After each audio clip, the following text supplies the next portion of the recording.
Sobat hidroponik, kembali bertemu dalam pelatihan hidroponik.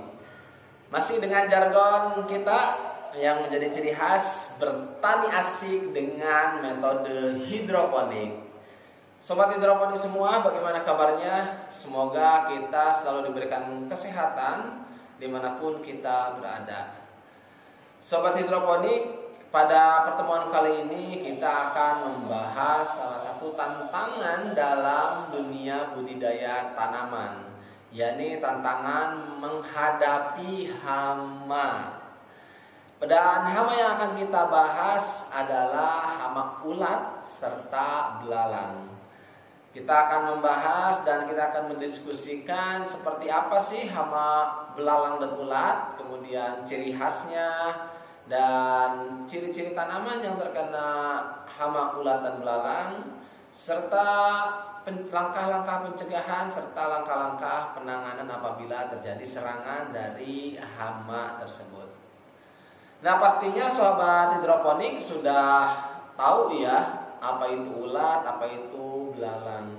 Mungkin banyak yang menyangka bahwa belalang ataupun ulat itu merupakan hama yang tidak begitu berbahaya, tetapi tanggapan ini merupakan tanggapan yang kurang tepat ataupun kurang benar sobat hidroponik, karena hama ulat dan belalang ini kalau dibiarkan akan sangat merusak tanaman yang kita miliki sobat hidroponik.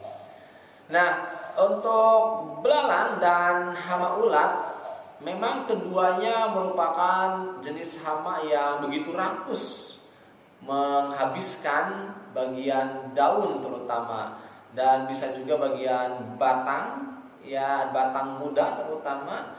Ini biasanya akan habis oleh belalang dan ulat apabila terserang kedua hama tersebut. Namun di sini antara belalang dan ulat memiliki perbedaan dari cara menyerangnya, di mana hama belalang ini tergolong ke dalam hama pengunyah, sedangkan ulat ini tergolong ke dalam hama penggerek. Belalang memiliki karakteristik mengunyah bagian tanaman yang diserangnya, sehingga memiliki mandibula atau rahang yang lebih kuat daripada hama ulat. Sedangkan ulat ini memiliki karakter penggerek, di mana dia akan terus-terusan memakan dan akan menghabiskan bagian tanaman, terutama daun yang diserangnya. Nah, sobat hidroponik semua, biasanya tanaman yang terkena hama belalang dan ulat itu akan habis di bagian daun ataupun di bagian batang yang muda. Dan jika dibiarkan maka kelamaan tanaman kita akan gundul. Terlebih untuk tanaman sayuran ya sobat hidroponik. Untuk tanaman sayuran itu sangat riskan sekali, karena memang belalang dan ulat ini luar biasa cepat sekali menghabiskan daunnya. Nah, sebenarnya dari mana sih datangnya hama belalang dan ulat?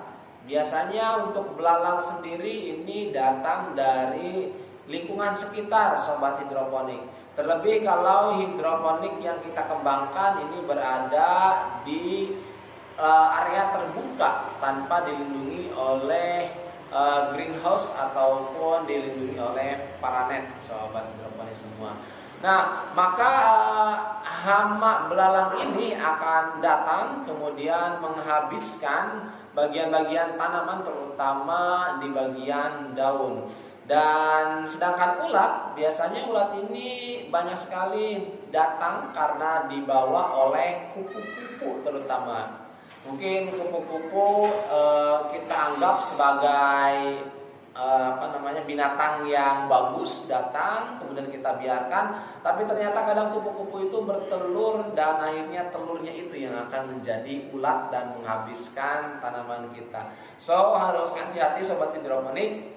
Alangkah baiknya kita tidak membiarkan kupu-kupu bertelur di area kebun ataupun di area tanaman hidroponik yang kita miliki, karena telurnya akan berubah menjadi ulat. Nah, kemudian sobat hidroponik, bagaimana sebenarnya cara ataupun langkah-langkah agar kita terhindari dari dua jenis hama ini? Sebenarnya untuk dua jenis hama ini, kalau kita memiliki tanaman ataupun memiliki hidroponik di dalam greenhouse, ini relatif aman sobat hidroponik. Tidak akan terserang hama belalang ataupun hama ulat, karena keduanya ini biasanya datang dari lingkungan luar gitu ya, lingkungan. Kecuali kalau kita kurang disiplin dalam menjaga pintu masuk ataupun pintu keluar dari greenhouse dan membiarkan terlalu lama terbuka, maka bisa jadi ada hama yang masuk sehingga nanti akan menyebar di bagian dalam greenhouse. Nah sobat hidroponik, untuk mencegah itu tadi kita bisa memberikan paranet ataupun mencegah belalang-belalang untuk datang. Kalau seumpama sudah terjadi penyerangan, sudah terdapat hama ulat dan hama belalang, apa yang harus kita lakukan?